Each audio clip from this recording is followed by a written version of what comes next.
Good morning. This is Giovanni Gallucci, joined by Rachel Donovan, and this is the Social Trend Report. Morning, Gio.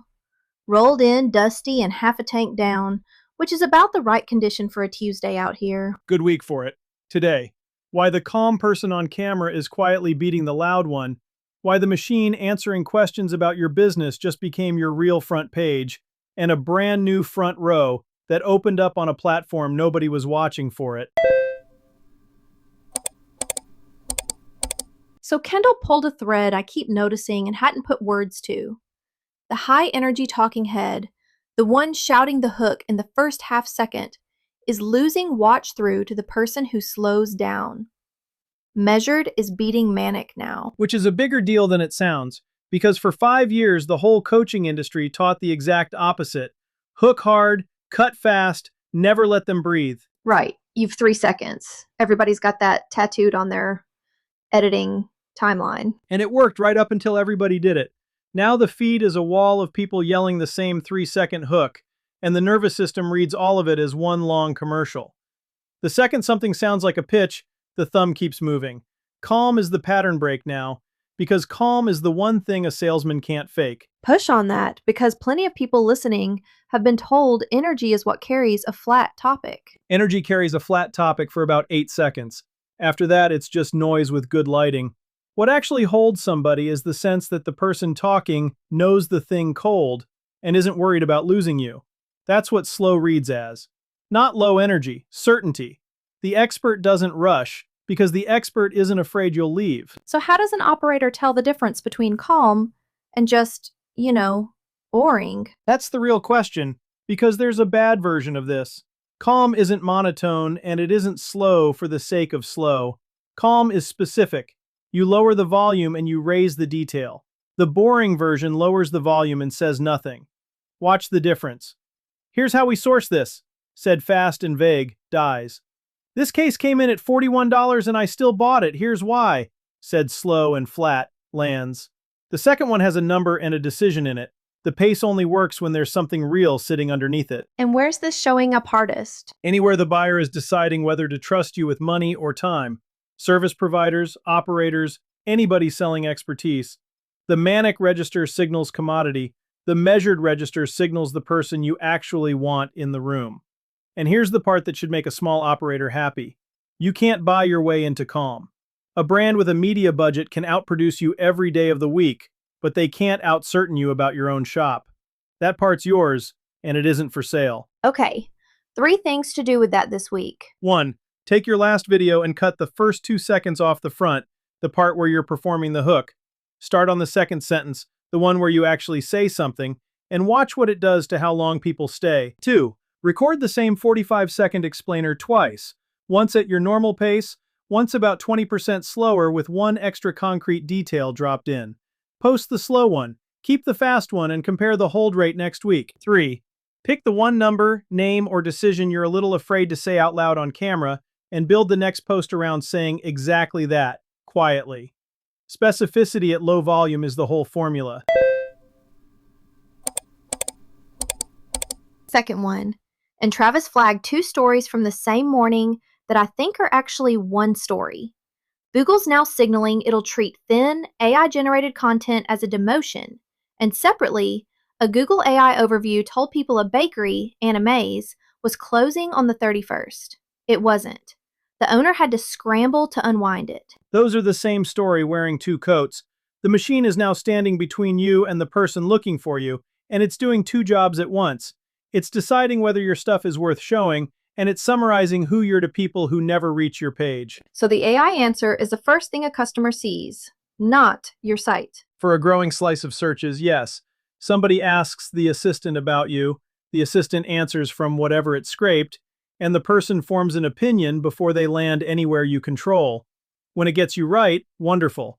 When it hangs a closed sign on a bakery that's open Saturday morning, the owner finds out from a confused customer at the counter. That feels like a problem you can't fix, though. It's a black box. It's less of a black box than people assume, and this is where it turns into a content job instead of a tech job. The model builds its picture of you out of what it can read about you. Your own pages, your profiles, what other people wrote. So the fix is the same fix it's always been. just aimed at a new reader. Publish clear, first-hand, specific stuff that states the plain facts. Your hours, what you make, where you are. Said in a human voice with real detail, because that's exactly what the thin content demotion is rewarding too. So the same move solves both halves at once. That's why I like it. The content that survives Google calling AI slop thin, the first person I was standing right there content, is the same content the AI answer reaches for when it describes you. One piece of work, two payoffs. Meanwhile, everybody who spun up 40 AI blog posts to win on volume just found out those posts are a liability. And they're part of why the machine might be describing the category wrong in the first place. It scraped everyone's slop and averaged it. So volume itself turned into the liability. Completely flipped. For 2 years, the pitch was, use AI, make 40 times more content, flood the zone. The people who did that built a pile the machine now reads as thin, and it drags the good stuff underneath it down too. Less, but each piece obviously made by a person, is the winning bet now. And it's a bet a small operator can actually afford to make. What about the misinformation piece?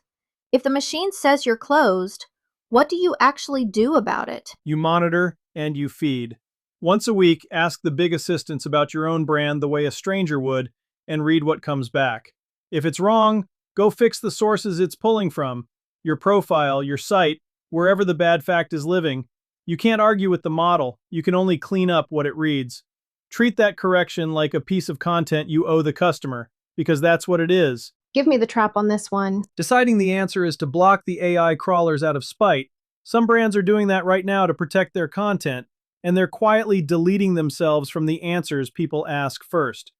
Being unreadable to the machine is the new being invisible on Google. Decide what it's allowed to read on purpose. Don't wall yourself off by accident and call it privacy. 3 moves before we go on. 1. This week, ask 3 different AI assistants who you're and what you sell, and write down every fact they get wrong. That list is your content calendar for the month, handed to you. 2.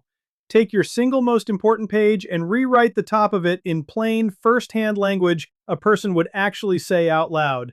Kill anything that reads like it fell out of a prompt, because that's the precise text you're getting demoted. 3. Put one genuinely first-person detail in everything you publish this month. The thing only somebody who was there would know. That's the fingerprint both the algorithm and the AI answer are now hunting for. Last one. Travis had this, and it's the kind of thing that's easy to skip if you're not in music, but stay with me a second. Spotify turned on a daily video chart last week. Artists can upload videos straight through Spotify for Artists and pitch the editorial team directly. And Spotify spotlights the weekly top 10 across its own social channels every Tuesday. And there's a number attached to it. There is. Fans who watch an official video stream that tracks 64% more over the next 3 weeks than the audio-only listeners do. So the platform just told you exactly what it wants and exactly what it'll reward you for giving it. That's the part to grab, and it has almost nothing to do with music. Unpack that for the person who doesn't have a record coming out. Here's the pattern sitting underneath it. For years, the platforms buried the editors and let the algorithm run everything. And the only game was gaming the algorithm. What Spotify just did is bring back the front row, a chart the platform itself promotes, a pitch box where a human being decides, and a public spotlight every single week. When a platform stands up a surface like that, being early and being built to get picked is the cheapest reach on the internet, because you're borrowing the platform's own megaphone instead of renting one. But most of these editorial surfaces feel closed. Like you need a label or a huge account to even get looked at. They feel that way for about a season, and that season is the whole opening. Early is when the chart's thin and a small, specific, well-made thing can crack it, because there's less competition, and the editors are actually hungry for stuff to feature. The window shuts the second it fills up, same as every surface we've ever talked about on this show. So what's the move if you're not an artist? 2 of them. First, go find the human-curated surfaces on the platforms you're already on. TikTok's editorial trend playlists, Pinterest's picks, the story features, whatever your platform runs where a person, not a machine, does the choosing. And actually pitch them, because almost nobody does. Second, build the thing to be pickable. Editors choose clean, specific, native work that makes their own surface look good. They don't choose a repurposed cross post with the other app's watermark still stuck in the corner. And the trap here? Waiting until you feel big enough. The entire advantage is going early and big enough are opposites. If you sit around collecting credentials first, the front row is already full by the time you walk in. 3 to close it out. 1. Make a list of every human-curated surface on your main platform. The charts, the editorial features, the trend roundups. Then find the actual submit or pitch path for each one. That's one afternoon, and most of your competitors will never spend it. 2. Pick one and submit something built specifically for it this week. Native, clean, no other platform's watermark, made to make that editor look smart for choosing it. 3. Add a standing line to your monthly plan. What platform-promoted surface am I trying to get on right now? Rotate it as new ones open. Because a new one opens every few months, and the early seat is always the cheap one. That's the show. If you're an operator watching the machine layer slide in between you and your customer, wondering how a small brand is supposed to stay legible through all of it, that's the work I do at gallucci.net.